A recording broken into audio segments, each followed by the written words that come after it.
Hello, in this video we're going to work through the March 2015 data analysis task from the PH6 exam. PH6 was the old Planck exam, nowadays that's PH5, and the data analysis has been replaced by something called practical analysis, but generally they're very similar, so this is good practice for the Planck analysis. So this question's about using an LED or set of LEDs to determine the Planck constant. So what happens is the circuit is set up, the minimum voltage across the LED, V min, at which the light is just emitted by the diode, is recorded, and we can determine the Planck constant from V min is hc over E lambda. And we're given C is 3 times 10 to the 8 meters per second, E is 1.6 times 10 to minus 19 coulombs, and lambda is the wavelength of light emitted by the LED. A student investigates the above equation by setting up a circuit using a variable voltage supply, a voltmeter switch, and various LEDs in turn, which emit a different wavelength of light. And a resistor is connected in series with each of those LEDs in turn. We had to complete the circuit diagram, so I've gone ahead and drawn this in advance. We needed a switch, a resistor connected into the basic series circuit with the LED, and a voltmeter connected in parallel somehow with that LED. Next we've got to complete the tables with values of wavelengths, or 1 over wavelengths. We've got to complete mean values of V min and absolute uncertainties in V min. Okay, so let's go ahead and have a look at those calculations. Now what I would suggest here is when you're calculating 1 over lambda, well, let's use the full 470 nanometers. So type into a calculator 1 over 470 times 10 to the minus 9, and you will get a big number. You get basically 2.13 times 10 to the 6. Now this is what I would personally write in here, 2.13 for the value, and put the unit as times 10 to the 6 meters to the minus 1. So it's 1 over wavelength, so it's meters to the minus 1, and we've got the 10 to the 6 built into the heading. That way then just saves us writing lots of figures into the table, and we can simply get away with writing those 3 digits here.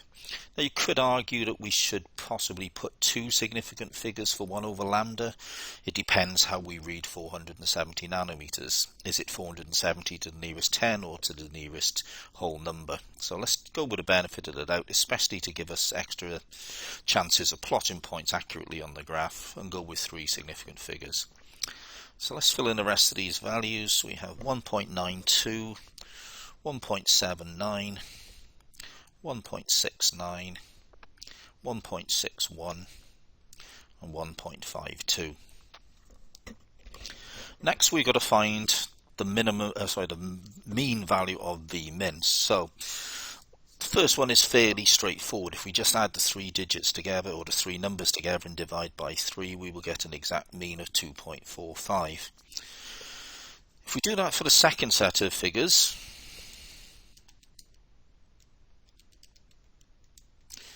we actually get 2.243 recurring, but we should never write a mean to any more precision than the actual measurements were taken. So because the measurements were taken to 2 decimal places, we should round this to 2.24. So let's fill in the rest of those means. 2.07, 1.97, 1.90, and 1.78. To calculate the absolute uncertainty in V min, we just simply go for half the range. So looking at the first set of values, biggest 2.48, take away smallest 2.42 is a difference of 0.06, and half of that is 0.03. You probably find it's quicker to do this in your head than on a calculator. So the next set of results, 2.27, take away 2.21 is a difference again of 0.06, and half of that is 0.03. The next lot, 2.11, take away 2.03 is 0.08, and half of that is 0.04.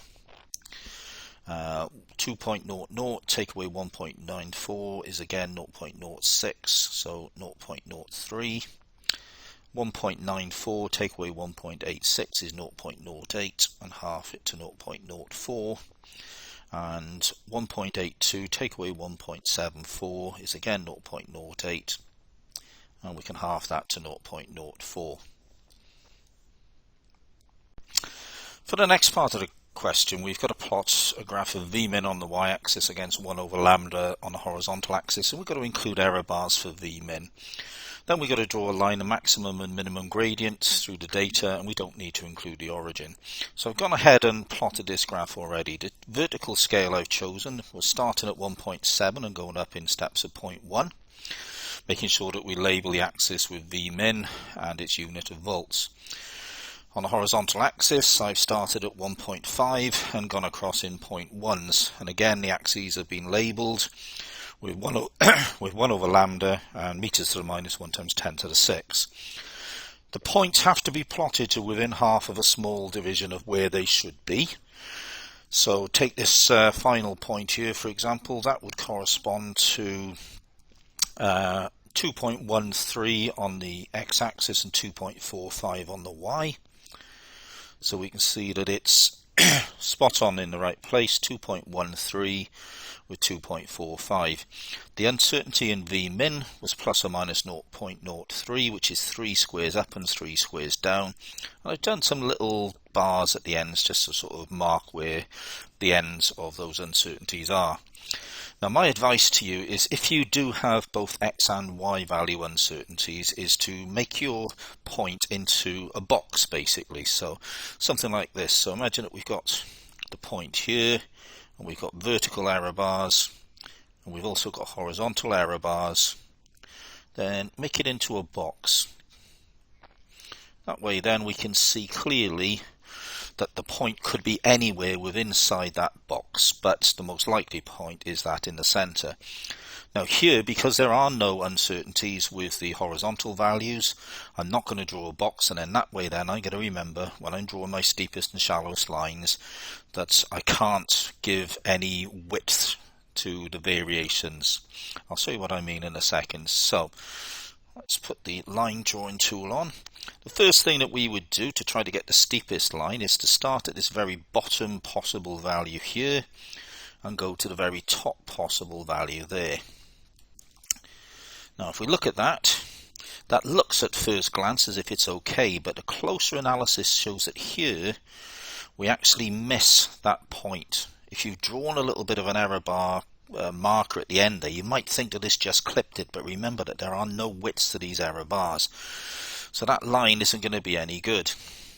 So now we've got to start adjusting things. So we're just missing a little bit here. So what I'm going to do is I'm going to raise the lowest end of this so that it just goes through the bottom of this point, still going through the top of this point, and that would give me my steepest line fairly nicely drawn.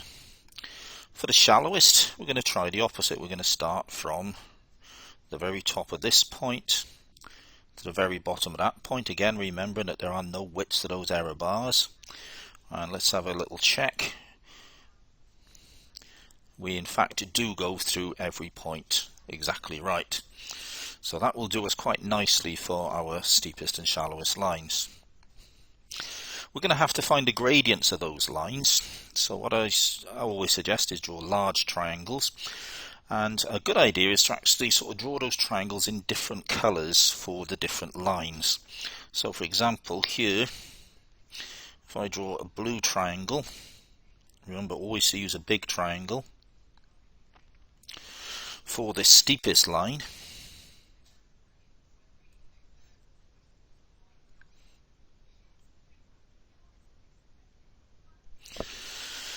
Then I'm going to mark the points. So this left hand coordinate here has an x value of 1.52 and the right hand is 2.13, and the y values 1.75 here and at the top 2.48.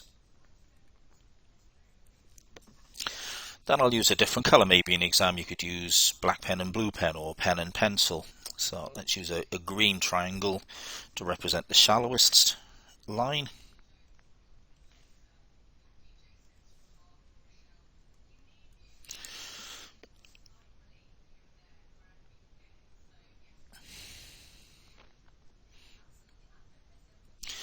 And the points here, 2.42 Here 1.82, and we still got the same x values of 2.13 and 1.52.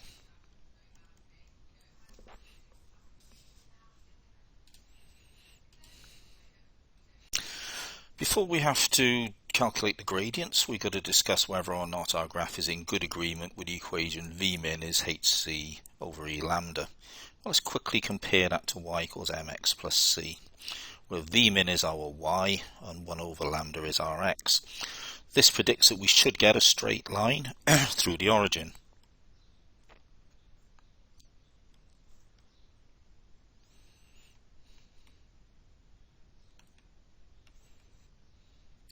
This straight line should have a positive gradient because h, c and d are all positive constants.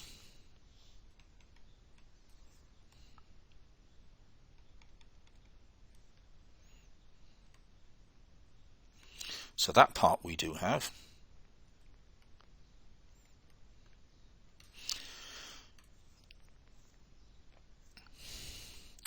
Should go through the origin because there's no plus anything.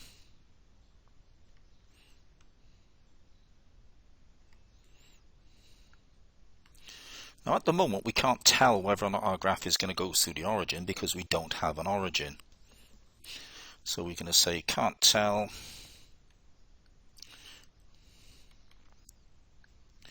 without further calculation. Now these are standard things that will get asked in these papers quite often. So we're looking for a straight line, we're looking for a positive gradient, we're looking through the origin, and the fourth thing that they often look for in the mark scheme is that the comment that the line goes through all the error bars.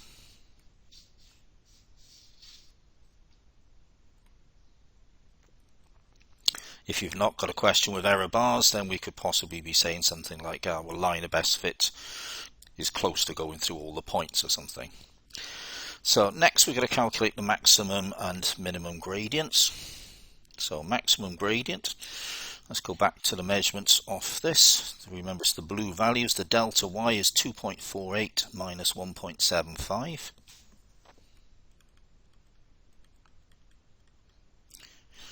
The delta x is 2.13 minus 1.52. So let's put that into the calculator.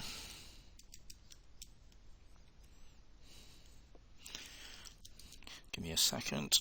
Hitting wrong buttons never helps.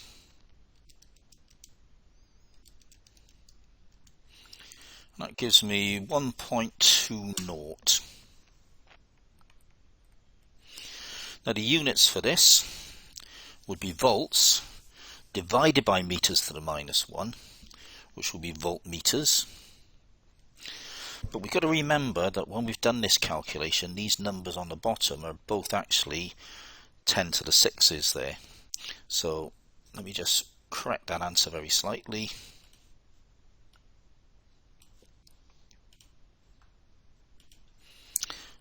Times 10 to the minus 6 voltmeters.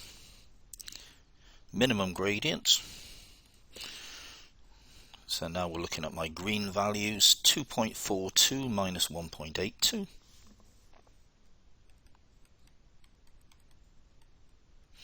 Over the same values on the bottom.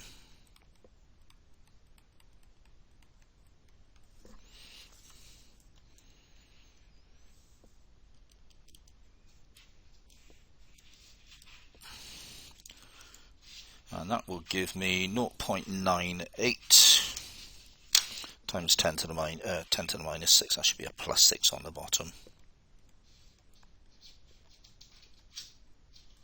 Next we're going to calculate the mean gradient, m bar, along with its percentage uncertainty. Well, m bar is the maximum gradient plus the minimum gradient over 2. So we've got 1.2 times 10 to the minus 6 plus 0.98 times 10 to the minus 6 over 2, which gives us 1.09 times 10 to the minus 6 voltmeters. To find the percentage uncertainty in the gradient, we first of all need to find the absolute uncertainty, which is m max take away m min over 2. So we got 1.2 times 10 to the minus 6 minus 0.98 times 10 to the minus 6 over 2, which will be 0.11 times 10 to the minus 6 voltmeters.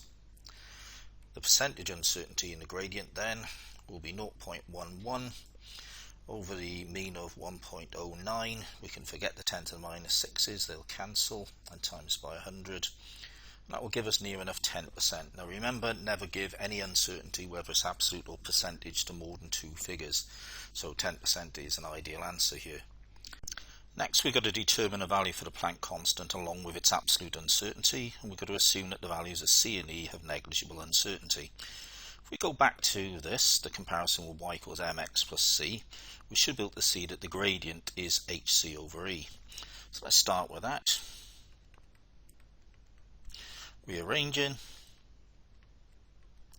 and now we can put in some figures.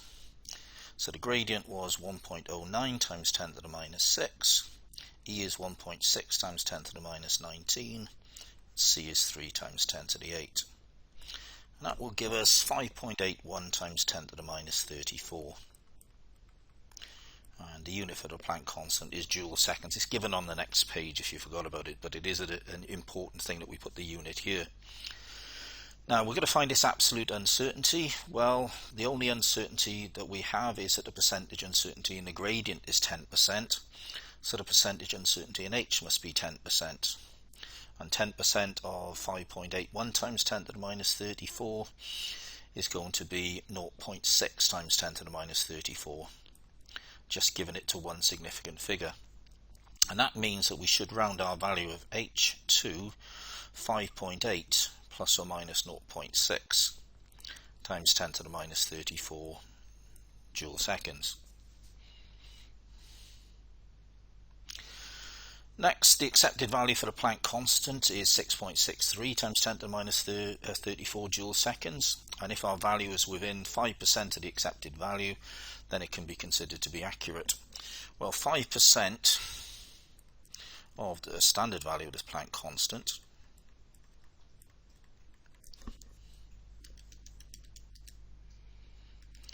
comes out to be 0.3 times 10 to the minus 34.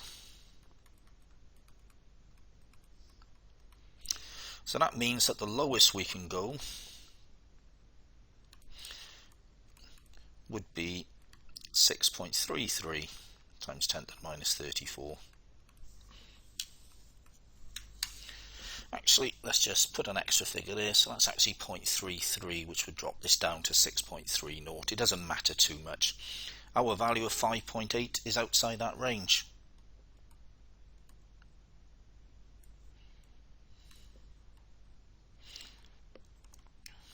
And therefore isn't accurate.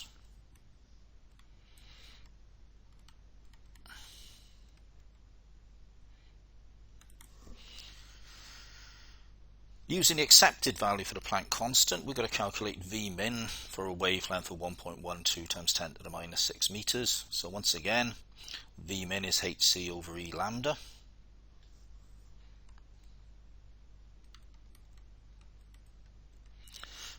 So h 6.63 times 10 to the minus 34, 3 times 10 to the 8 for C, 1.6 times 10 to the minus 19 coulombs for E, and lambda 1.12 times 10 to the minus 6.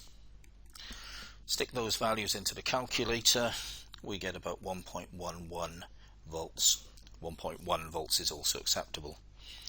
And finally, we've got to explain why it would not be possible for a student to measure the value of V min calculated in that previous part of the question for a wavelength of 1.12 times 10 to the minus 6 meters just using the apparatus shown on page 2.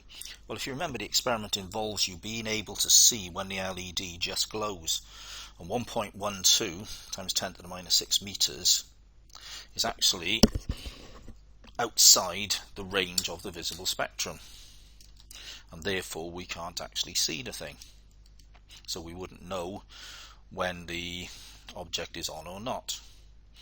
So we're talking about 1120 nanometers.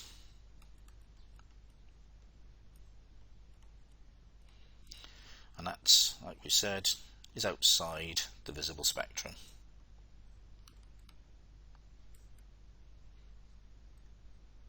Remember, visible spectrum roughly 400 to 700 nanometers. Thank you very much for listening. Please remember to like and subscribe, and feel free to leave any comments. Goodbye.